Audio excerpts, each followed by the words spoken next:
اللہ العظیم وبلغنا رسولہ النبی الکریم ونحن علی ذلک لمن الشاہدین والشاکرین والحمد للہ رب العالمین۔ اسٹیج پر بیٹھے ہوئے مقدس علماء کرام، خصوصیت کے ساتھ حضور غازی اسلام حضرت علامہ مولانا محمد ہاشم صاحب قبلہ اشرفی اور دیگر سامعین بزم، السلام علیکم ورحمۃ اللہ تعالی وبرکاتہ۔ وعلیکم السلام ورحمۃ اللہ وبرکاتہ۔ آئیے سب سے پہلے موراب انتہائی عقیدت و محبت کے ساتھ نبی محترم صلی اللہ علیہ وسلم کی بارگاہ مقدسہ میں ہدیہ درود پاک پیش کریں اور بآواز بلند پڑھیں، اللہم صلی علی سیدنا مولانا محمد وعلی آل سیدنا مولانا محمد وبارک وسلم، صلو علیہ صلاۃ و سلام علیک یا رسول اللہ صلی اللہ تعالی علیہ وسلم۔ میں نے جس آیت کریمہ کی تلاوت کا شرف حاصل کیا ہے، پروردگار عالم کا ارشاد گرامی ہے، اینما تکونوا یدرککم الموت ولو کنتم فی بروج مشیدہ۔ تم جہاں کہیں بھی ہو، موت تمہیں آ پکڑے گی اگرچہ مضبوط قلعوں میں ہو۔ حضرات محترم، اللہ تبارک و تعالی نے ہمیں اور آپ کو اس دنیا میں بھیجا، اور جو بھی اس دنیا میں آیا ہے اس دنیا کو چھوڑ کر دوسرے عالم کا سفر اختیار کیا، غرض کی اپنی عمر کی سانسیں پوری کر کے اور موت کی کٹھن گھاٹی کو طے کر کے برزخ میں پہنچتا ہے۔ برزخ میں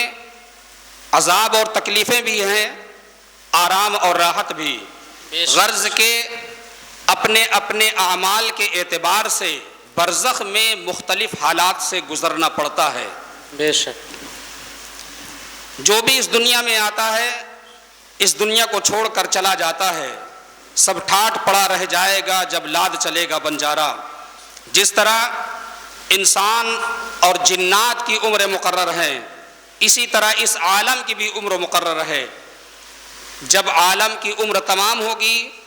اچانک اس کے مجموعے کو موت آئے گی۔ افراد کے چلے جانے کو موت اور پوری کائنات کے ختم ہو جانے کو قیامت کہتے ہیں۔ اور اللہ رب العزت نے قرآن مقدس میں موت اور زندگی کا مقصد بتا دیا ہے کہ ہم نے موت اور زندگی کس لیے پیدا کیا، کیوں پیدا کیا۔ الذی خلق الموت والحیات لیبلوکم ایکم احسن عملا، جس نے موت اور زندگی پیدا کی ہے وہ پروردگار عالم نے اس لیے پیدا کیا ہے تاکہ تمہیں آزمایا جائے تم میں کون اچھے کام کرتا ہے، تم میں کون اچھے کام کرتا ہے۔ حضرات محترم، آپ دیکھیں موت کے وقت انسان کے پاس 4 فرشتے آتے ہیں،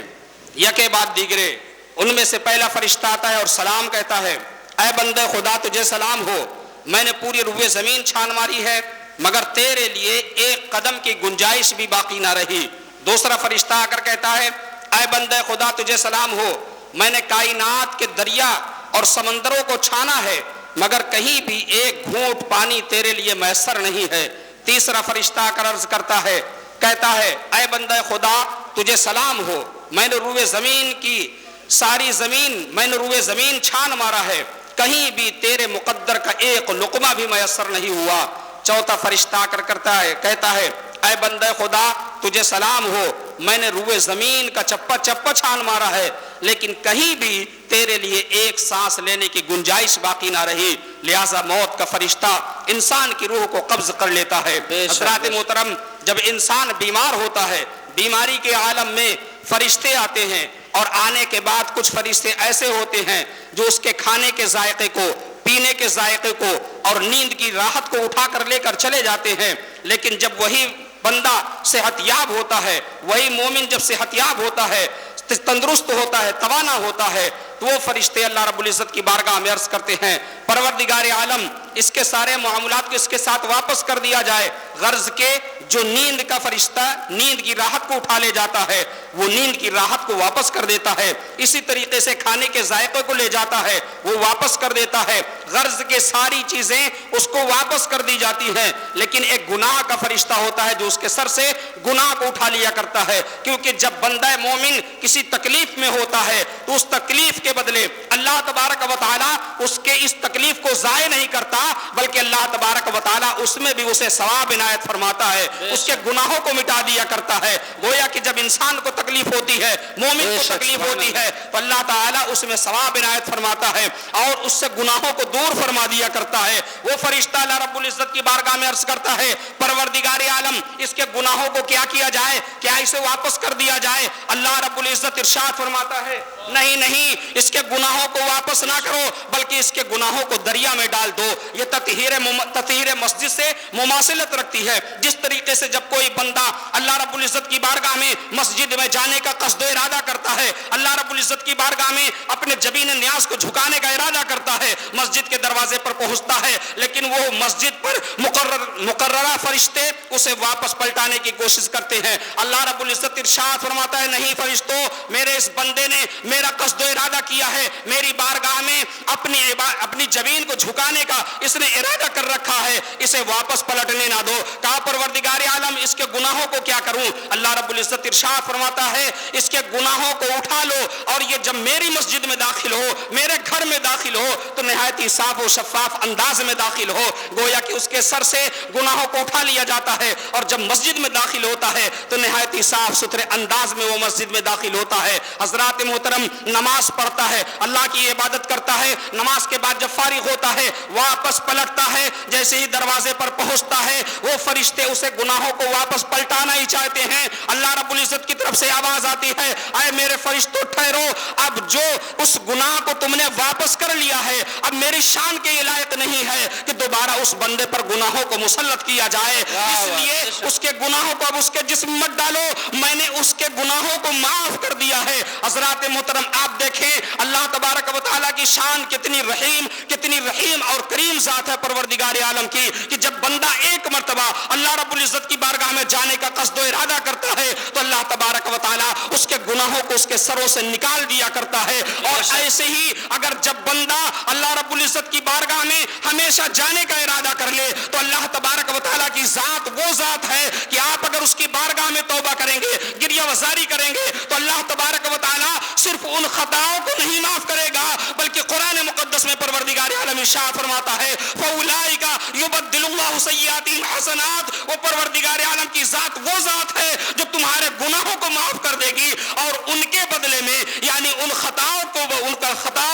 اللہ تبارک و تعالیٰ نیکیوں میں بدل دیا کرتا ہے۔ یہ اللہ تبارک و تعالیٰ کی شان ہے۔ اللہ رب العزت بہت رحیم اور کریم ہے، اسی لیے تو کہا گیا ہے گناہوں سے بچو اور وہ کام کرو جو دنیا میں رہ کر اور آخرت کے لیے بھی تمہارے لیے فائدہ مند ہو، سود مند ہو، وہ کام کرو جو دنیا میں بھی تمہارے لیے فلاح و بہبود کا سامان اکٹھا ہو اور آخرت میں بھی اس کی تیاری تم دنیا میں کر کے جاؤ۔ وہ صدقہ جاریہ ہوا کرتا ہے، نیک اولاد ہوا کرتی ہے، یا کوئی ایسا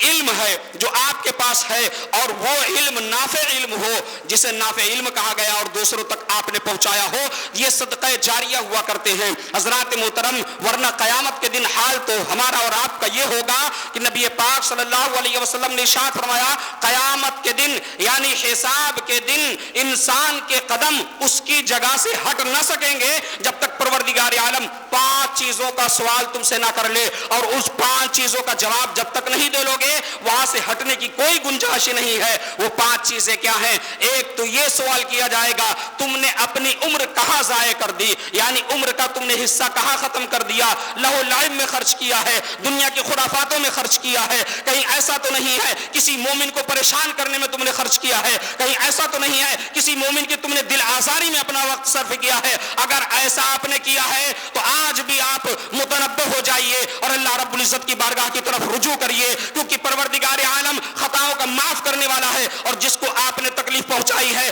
جب تک آپ اس سے معافی نہیں مانگیں گے پروردگار عالم بھی معاف نہیں کرے گا. یہ حقوق العباد ہیں. اس لیے اللہ رب العزت پوچھے گا تم نے اپنی عمر کہاں ضائع کر دی. دوسرا سوال ہوگا تم نے اپنی جوانی کو کہاں صرف کیا ہے, کن خرافاتوں میں صرف کیا ہے, کن جگہوں میں تم نے صرف کیا ہے. تیسرا سوال یہ ہوگا کہ تم نے ان چیزوں کو کہاں صرف کیا, اور تیسرا سوال یہ ہوگا کہ تم نے مال کہاں سے کمایا ہے اور مال کہاں پر خرچ کیا ہے. یعنی تیسرا سوال مال تم نے کہاں سے کمایا, اور چوتھا سوال یہ ہوگا کہ جو تم نے کمایا ہے اس کو کہاں خرچ کیا, اور پانچواں سوال یہ ہوگا کہ جو تم نے علم حاصل کیا تھا اس پر تم نے کتنا عمل کیا ہے. حضرات محترم, اب یہاں پر بتانا مقصد یہ ہے کہ آپ نے جو مال کمایا ہے اس مال کو آپ نے خرچ کہاں کیا ہے. یہ اللہ رب العزت کی بارگاہ میں آپ کو حساب دینا پڑے گا. اس حساب کے بغیر کوئی چارہ نہیں ہے. اگر آپ نے مدارس عربیہ میں اپنے مالوں کو خرچ کیا ہے, مساجد میں آپ نے خرچ کیا ہے, کسی نیک آدمی کے اوپر آپ نے اگر مال کو خرچ کیا ہے,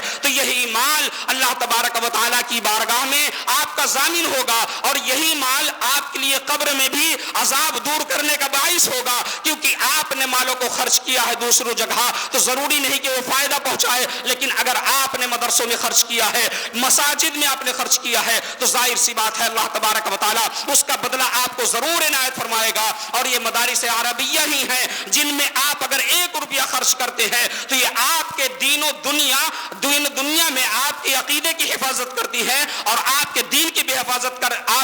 بھی حفاظت یہ مدارس کرتے ہیں. اور جب انتقال ہو جاتا ہے, اگر آپ نے اس پیسے کو مدرسے میں خرچ کیا ہے, مساجد میں آپ نے خرچ کیا ہے, تو وہ پیسہ دنیا میں تو کام آیا ہی آیا ہے, آخرت میں اور برزخی دنیا میں بھی وہ پیسہ آپ کے لیے کام کرتا ہوا نظر آئے گا. اور اللہ تبارک و تعالیٰ کی بارگاہ میں تمہیں گناہوں سے وہ بچاتا ہوا نظر آئے گا. اور اللہ کی بارگاہ میں جو تم عذاب دینے والے فرشتے ہوں گے, یقین جانو اللہ تبارک و تعالیٰ اس کے ذریعے سے اللہ تبارک و تعالیٰ تمہارے گناہوں کو دور فرما دے گا اور تمہاری بخشش اور مغفرت فرما دے گا. اللہ رب العزت کی بارگاہ میں دعا ہے پروردگار عالم ہم سب کو صحیح معنوں میں ایمان پر زندگی اور موت عطا فرمائے, اور ہم سب کو کار خیر کی توفیق عطا فرمائے. السلام علیکم.